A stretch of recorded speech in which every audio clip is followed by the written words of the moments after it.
Thank you for inviting me here. So I will talk about recommended practices on how you study power systems with a lot of wind and solar.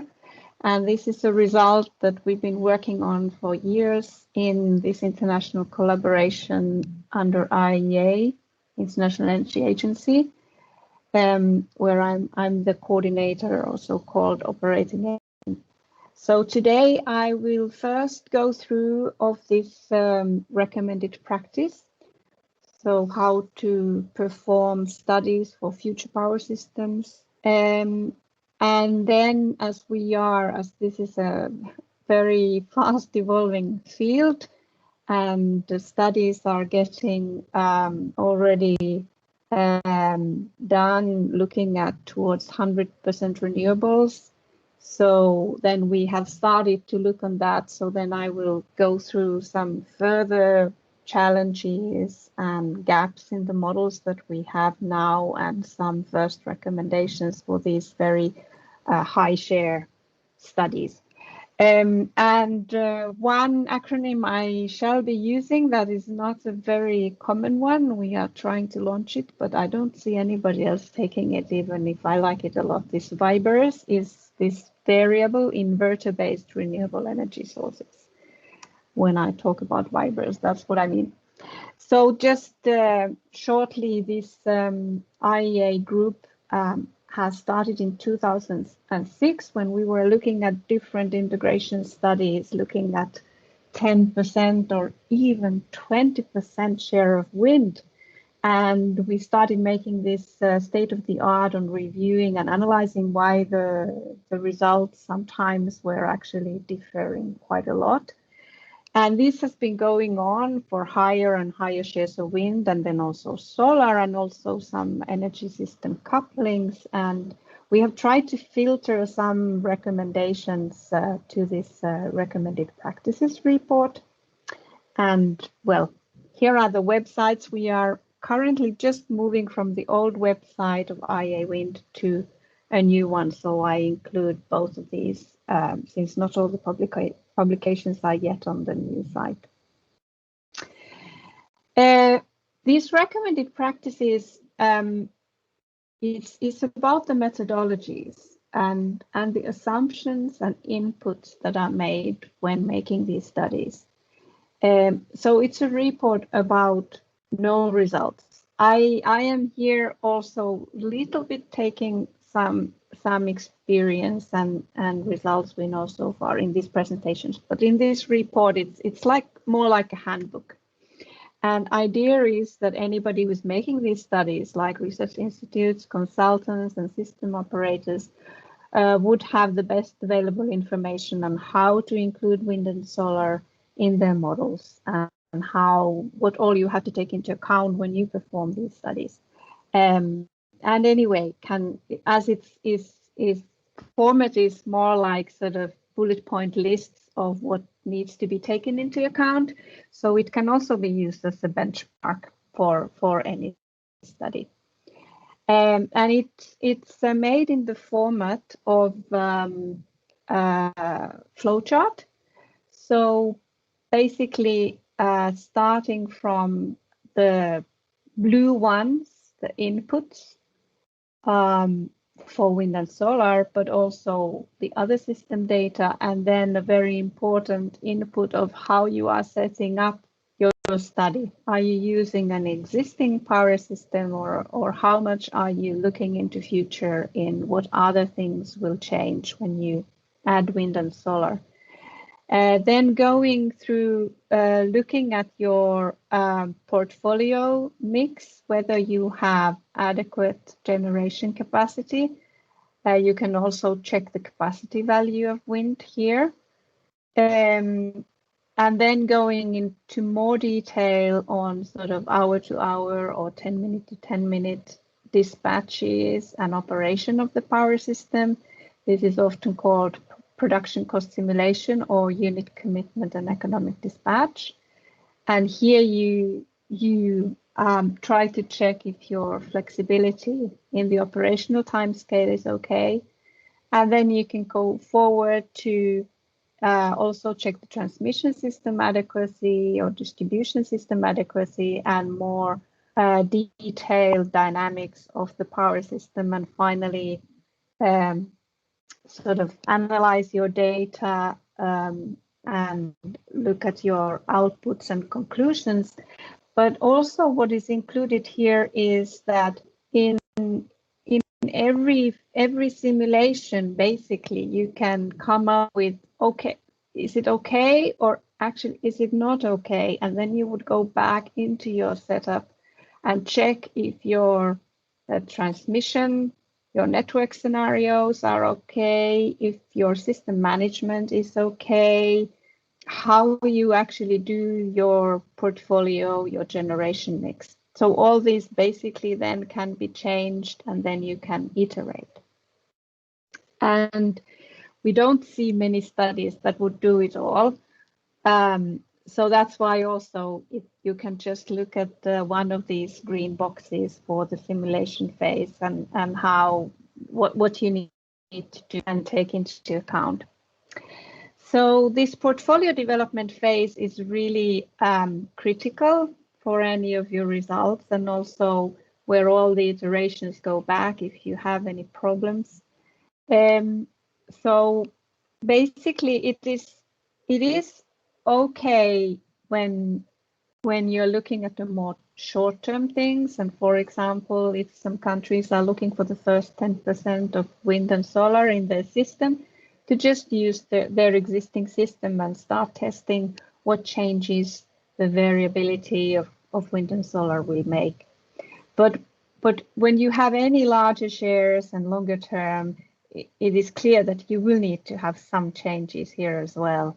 And they become necessary, but they also become beneficial. So you will save a lot of system costs when doing changes in either generation portfolio, in your network infrastructure, and also how you take into account all the flexibility that is in the power system, but perhaps not used to its full potential, and also the technical capabilities of power plants, also the wind and solar power plants. So what we recommend is that use several scenarios, those as well. One thing to look at is the operating reserve allocation with wind and solar. So here you should look at all your uncertainties and put them together, because they are not, luckily they are not correlated.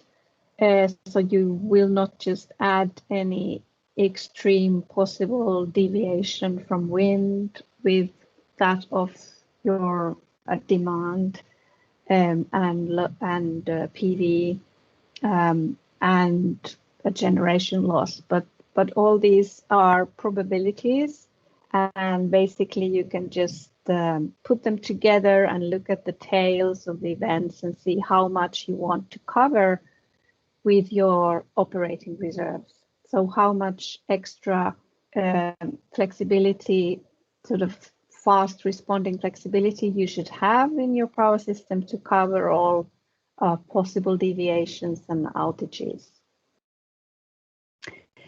And we do see that often this has been done like using a full year and looking at the extreme cases, but when you start seeing more wind and solar, actually their impact will not be, you don't really need to carry these reserves for each hour of the year, but for wind and solar, you need to carry them when there is wind and solar available for those hours. So when there is very little wind and solar, you also don't need to carry any extra reserves. So then it will be beneficial and save costs if you also move from a more static approach to a more dynamic, say you can do this day ahead and check how much reserves you should carry for the next day.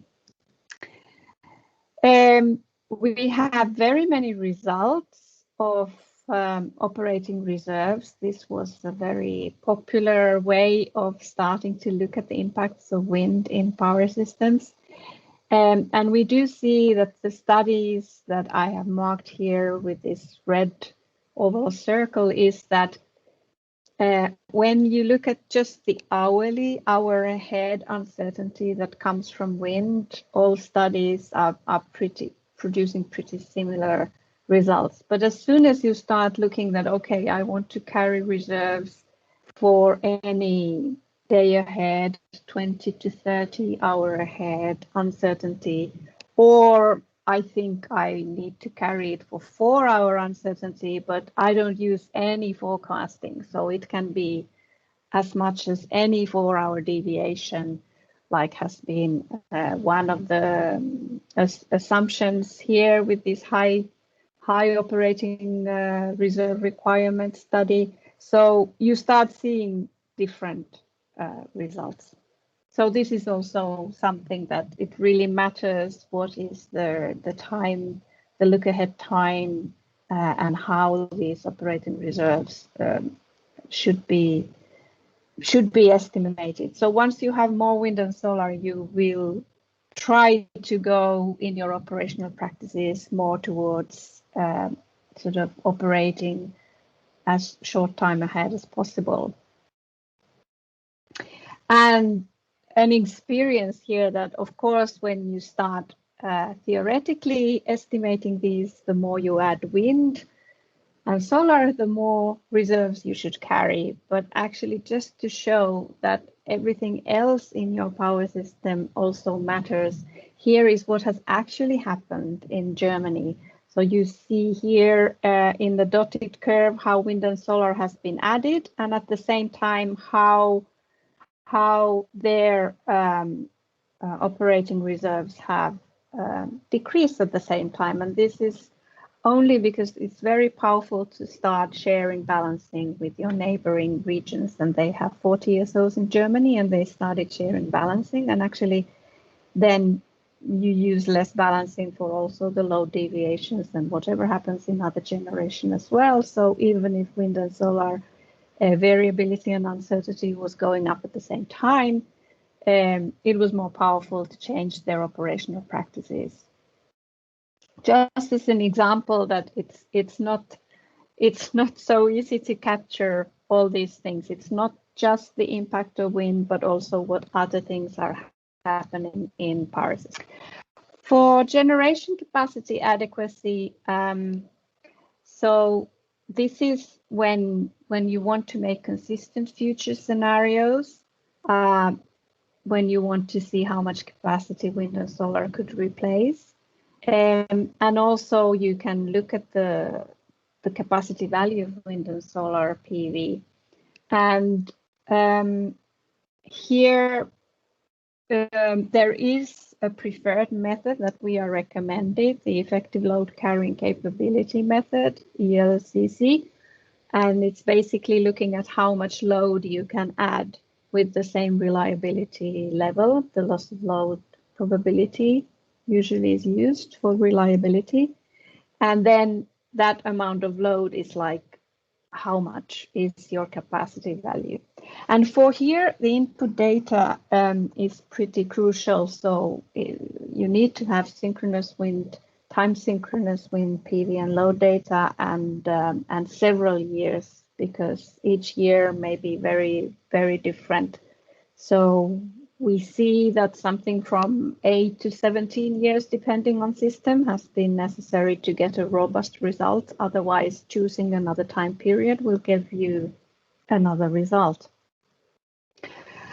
Okay, then going to the dispatch, the operational time scale, and looking at the flexibilities. So here you will look at how wind and PV will impact other power plants operation. And you use simulation of unit commitment and economic dispatch. And you often need some sensitivities here, especially if you want to look at the impact of wind and solar. You usually have a system that has less wind and solar and more wind and solar, and then you start looking at the differences. So the base case of sort of non-wind or low wind PV comparison, how you choose that will very much impact your results.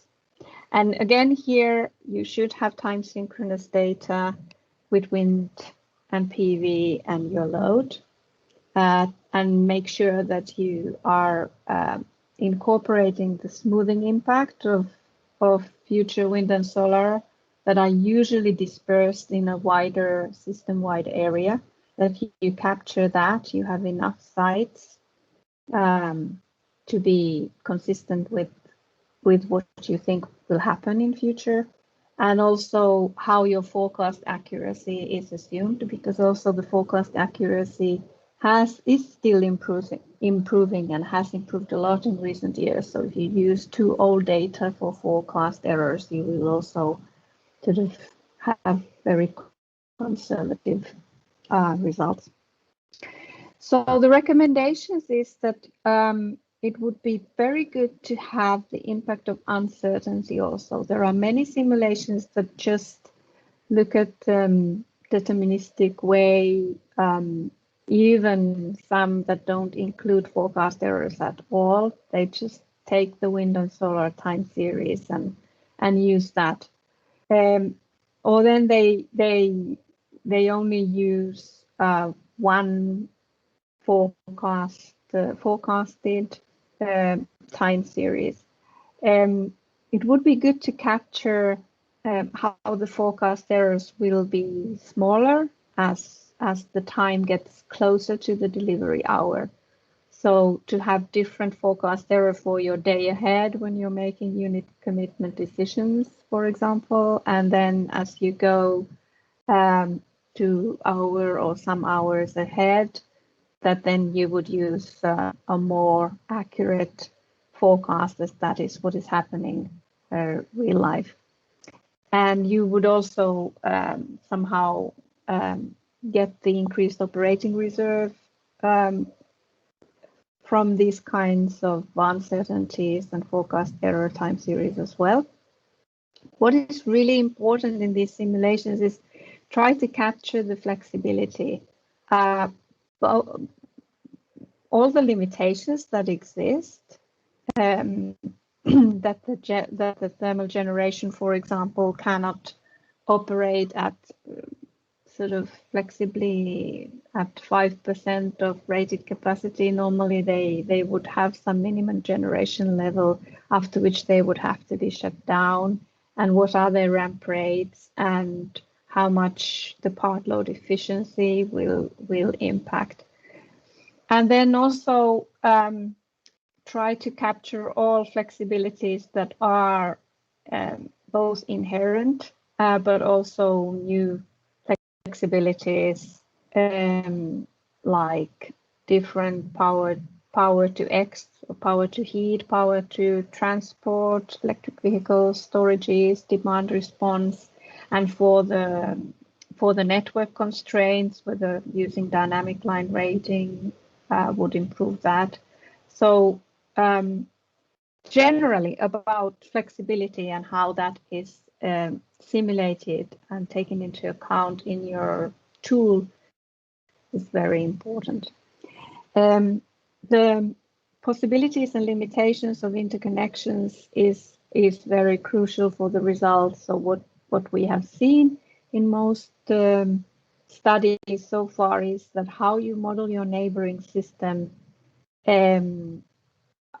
how flexible is your interconnection there, and how much you're sharing your balancing with your neighbors, and whether you're really taking that into account properly, because it's easy either to assume it doesn't exist when you're underestimating the flexibility that is there, or then you assume that you can always use it when you may be overestimating the flexibility if you don't also simulate your neighboring system, at least to some extent. And then transmission network is not often described in these tools in detail. You probably only have a zonal representation. which means that you only take into account the critical bottlenecks. And it's fine if you manage to capture all the real critical ones also for future.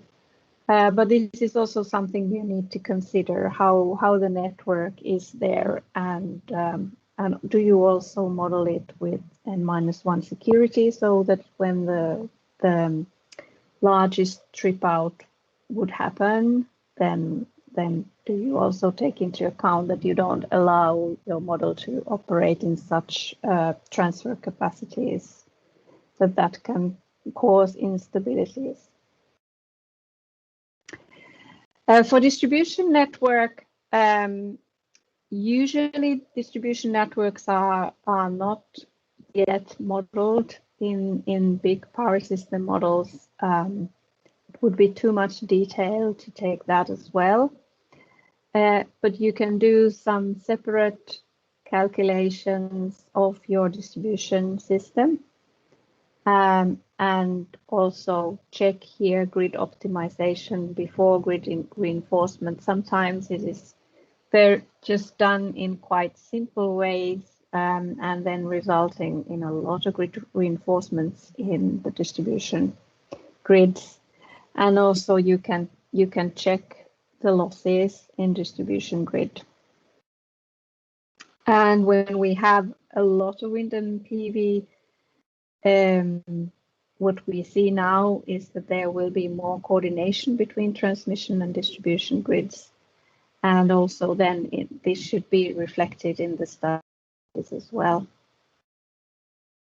For transmission network, usually there are a number of power flow cases that are studied. So this is not studied in detail, like unit commitment and economic dispatch is often done for a whole year, all the hours of the year. So here you would have some snapshots. And traditionally it has been very easy just to take peak and low load cases, but the critical situations regarding wind and solar, you just need to have more of these.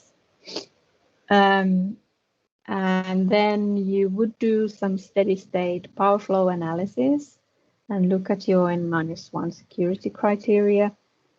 And you should check the short circuit levels, protection, your voltage profiles, and also check the cross-border flows. Going forward to the dynamics. So this was not really so important when we were looking at the first 10 to 20% shares of wind, unless you had some special stability issues in your power system. For example, if you had a smaller power system like Ireland, then you would do this sort of in lower shares of wind. Or if you had some other issues in your power system to start with, you would also need to include it when you are adding wind and solar. But when we have higher shares of wind and solar, this becomes really important to study also. And here it is important to choose the models that you use for wind and solar. So very much what Paul Sørensen was talking about the models. And also check the mitigation options for transient stability that you may have and use. But yes, you should check the voltage and frequency stability at higher shares. And then also small signal stability and subsynchronous oscillations may be important to check in these situations when wind and PV are displacing a lot of conventional generators. And all kinds of transient events then may become more severe. So finally, analyzing and presenting the results. The more you make iterations, the more insights you get of what will happen. And and especially to check whether the comparisons that you make to base case to draw conclusions of the impacts is something that is robust and as good as possible. We have had quite many studies, and it is still seems to be important question for many, this integration cost of wind and solar. We really tried to figure out recommendations of how to extract this kind of cost from your integration studies and the power system simulations, but so far we have not found any really consistent way of doing this. There are always drawbacks. So the estimates they are really estimates and not very robust in many cases. And also how to allocate system cost for a single technology may be difficult. For example, for transmission lines, whenever you are building more transmission and you have a meshed grid, this will also be very beneficial for the reliability of the whole system. And if you just put all these costs to a single technology, you don't think that, okay, there was other benefits from this investment also. Just as an example, how it gets difficult. And yes, whenever you present results, it would be always very important to present what share of wind and solar you had when you had these results, because obviously the share of wind will impact a lot your results. This is just a snapshot of the input data. I wasn't talking a lot about the input data. There is a section on that in the recommended practices and a summary just showing that for different sort of long-term or operational or then going to the grid simulations and further to dynamics, you will need different inputs from your system, from wind and PV, their forecasts and load forecasts, and the network and other power plants. So all these simulations have different detail, and that's why you need slightly different data also. And what is important to capture in your data will be different. So this is based on this recommended practices report, which is available on our website, and I've also now put the new links. I think it's already in this general IEA Wind website, but our task is still in the middle of putting all the publications there. So you may not still see them, but I think in a couple of months it will, the old website will stop working, or it no longer works after some time. So it's good that you have the new link. So what's happening then? This was our thoughts 4 years ago when we were writing this recommended practices report. And already then we were seeing that, okay, metrics and tools for flexibility it was just evolving. And we could also see that how to consider uncertainty in different time scales, and also the network constraints together with the unit commitment and economic dispatch constraints, how to combine these was an ongoing process. Stability assessment was becoming more important with high shares of VIBRES, and also basically how to set up the simulation cases when you were looking more into future and more changes and energy transition that we are in the middle of. So all this we could see 4 years ago, but it's really changing even more now that we start looking at this towards 100% renewables and 100% VIBRES studies. So this instant 100% will actually be faced already when you have a share of 25% on average, looking at wind. So here is an example of Denmark having 43% share over the whole year. And then you have the monthly shares, which are sometimes more than 50%. But if you look at the dots, the blue dots here, you can see that it's going above 100% a lot. Of course, this is like a country level, not a power system level thing, and it becomes more and more important to figure out also what are the synchronous power systems, and looking at the impacts at the power system level and not just an individual country. But anyway, just to show that, yes, since wind and also wind and solar are both so variable, it means that looking at the average share or the peaks, you will start seeing a lot of the challenges already when you still have way to go towards 100% system, and even if you have other renewables than wind and solar that are not variable. So still you probably would go to 20 or 30 or 40% of wind and solar, and you start seeing these challenges, these 100% challenges also then. So basically you can, if you're looking at a region that is part of a larger region that is not having the same amount of wind and solar, then you mainly look at balancing and the local aspects of stability that you may have.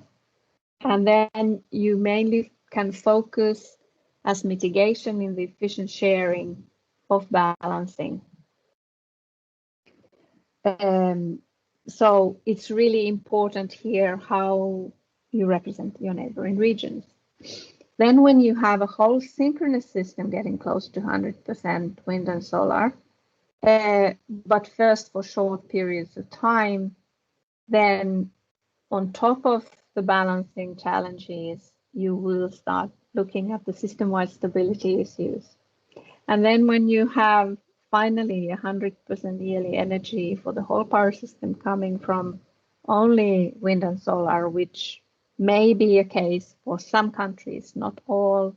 Some countries will have hydro or geothermal or bioenergy to reach renewables, or some will perhaps still use nuclear for the low carbon targets. So not all the power systems will go all the way to number 3, but there are some power systems that will. And then you will also need to check the long-term adequacy on top of the stability and balance. We have more and more experience. So we have here we have the system size as the peak, the yearly peak in gigawatts on the x-axis, and then we see how much wind and solar is on average in these gray circles, but also instantly in some of these. So Denmark and Germany here have a dot because they are part of a larger synchronous area, but the others here are sort of power system level. So basically you see that, yes, we have first the smaller systems reaching these shares of wind and solar. The European system is probably something around 15% wind and plus a couple of percentage points of solar on top of that. And it has something like 400 gigawatt peak. So it's more advanced than the US Western interconnect that they have put here. So then about the challenges. So for the resource adequacy, you need to look more at resilience. So more data to capture all weather-related events when you're more weather dependent in your generation, and more integrated tools. The cost versus risk, the reliability interface will need revisiting. So I think these tools and just looking at loss of load probability as we have been doing will not be enough anymore, or will result in high costs of building a lot of backup generation. For balancing, so it will be increased need of balancing in all time scales. Everything will be more variable. But then also new flexibilities will be available. And as I showed so far, if you use all the changes you can in operational practices, you are pretty okay for having 20 or 30% share of renewables or wind and solar. But really the 100% renewable studies that have been made so far, and there are quite plenty of them, they stop at this time scale. And what we would like to highlight is that in addition to energy produced, we have a stability challenge that really needs to be met, and we really don't quite know how that will happen in future. We have a lot of ideas, and we could say that this is definitely technically feasible in future, but it really hasn't been done yet for larger power systems. So yes, the power system needs to be stable when failures and abnormal events happen. It has to return to stable system state. So there needs to be this kind of glue that is now in conventional power plants, and we need to check how we can make sure that this happens also in future. But there are opportunities happening at the same time, because when we have the energy transition, we also have a load transition. So we have in our models mainly been using the fixed load paradigm, so that the load just is variable, it's uncertain, but it needs to be met all the time. So the demand and supply, it's a supply that will feed this demand at all times. But this is changing at the moment. And part of this is the smart grids with digitalization, which means that the local demand will be different. The consumers, part of the consumers will become prosumers. They will start producing mainly solar energy, and also having all kinds of energy management systems to be able to also change their demand. And then also the distribution system operator role will be more active than it has been now. And then one big thing is the inverter control. So wind and solar are inverter based, and also battery systems. So they are capable of having very rapid responses compared to the power plants we have now. They can be made to do a lot of the synchronous machine characteristics, and they even have some benefits, like that they don't swing against each other. So in some stability aspects, they even have benefits. And basically going toward grid forming inverters means that you will have a lot of this this glue that is needed in power systems to be stable, also coming from wind and solar power plants. So yeah, just some examples of the load transition. So you will have aggregators, you will have prosumers, you will have energy management systems, local markets. And so basically the loads that you have today from residential side, they will be the same but different. So more flexible. It's possible. And then with sector coupling, actually you will have new demands coming from transport, industry, and heating, for example, and having more electrolyzers.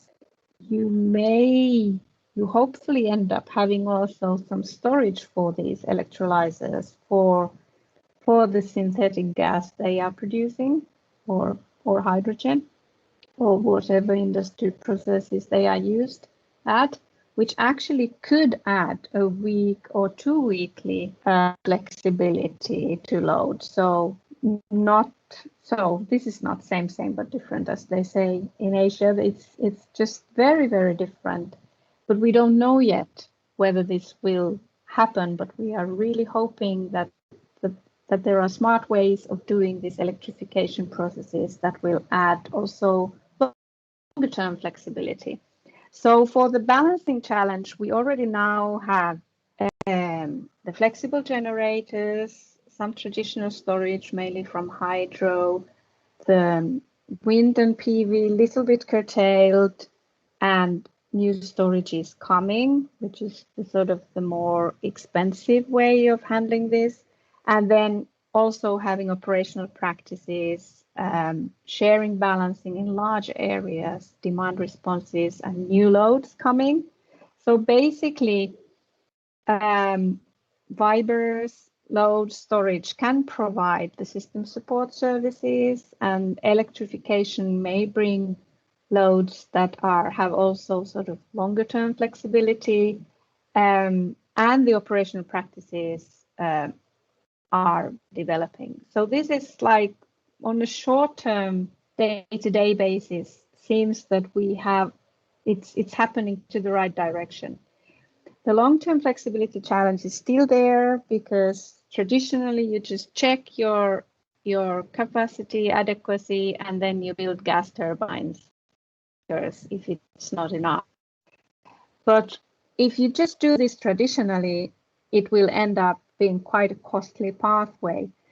But if load becomes flexible, and also if storage becomes very cheap, then you have other pathways as well. So probably you can use a mix of all these in future. And also the local flexibility and all the smart grids offer opportunities.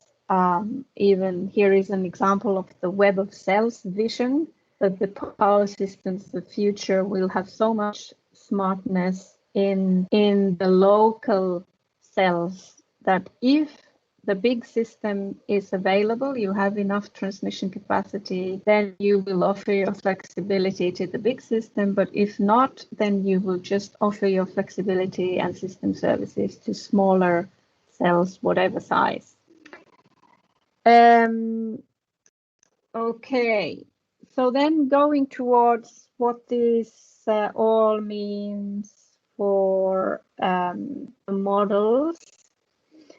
So stability was about maintaining voltages, frequency, inertia, short circuit, sort of also the system strength, so short circuit analysis and protection, and also then the backstart things.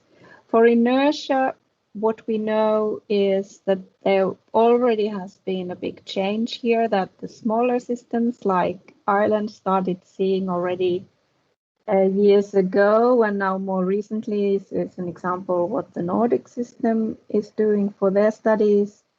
And this is So what the power system operators do is that they use more real-time estimators and day-ahead estimators, and how to deal with this.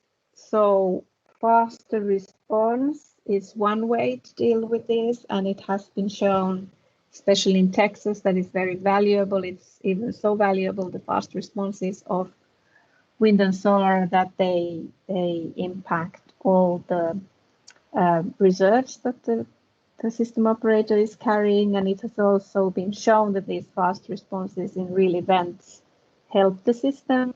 Another way is to keep the synchronous machines running, or to build synchronous condensers, and so keep the inertia levels higher.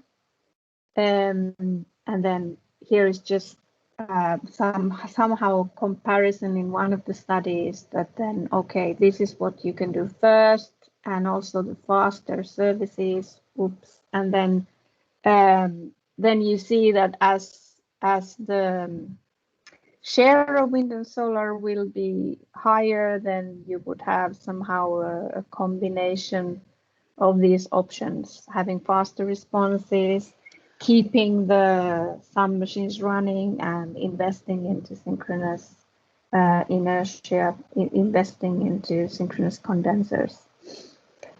An example of a small system, very small, the Hawaii, one of the islands in Hawaii, Kauai. So what they had, they made one of their quick start diesel engines to operate in synchronous condenser mode, giving both inertia and system strength. And then they used their PV and battery for fast response. And they are then managing 100% renewable operation. For island, it was shown that the system strength also matters, that it looks like it will be pretty okay up until 80, 90%, but what happens after that?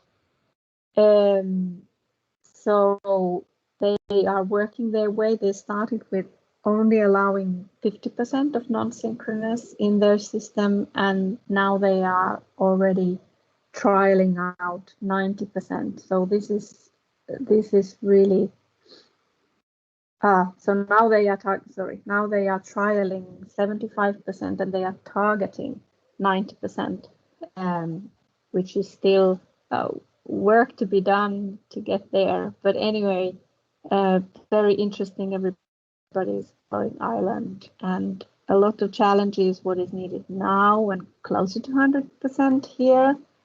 So at some phase you will start also looking at protection and system restoration, and new ways of operating. Perhaps you will stop looking at the frequency, which has been so easy so far, as it's physically there, and you can just monitor frequency and do all your controls based on that. But you may end up having some new paradigms of operation as well, and there are many mitigation options also available. We have already been talking about curtailments, forecasting, also in the distribution grids, doing voltage regulation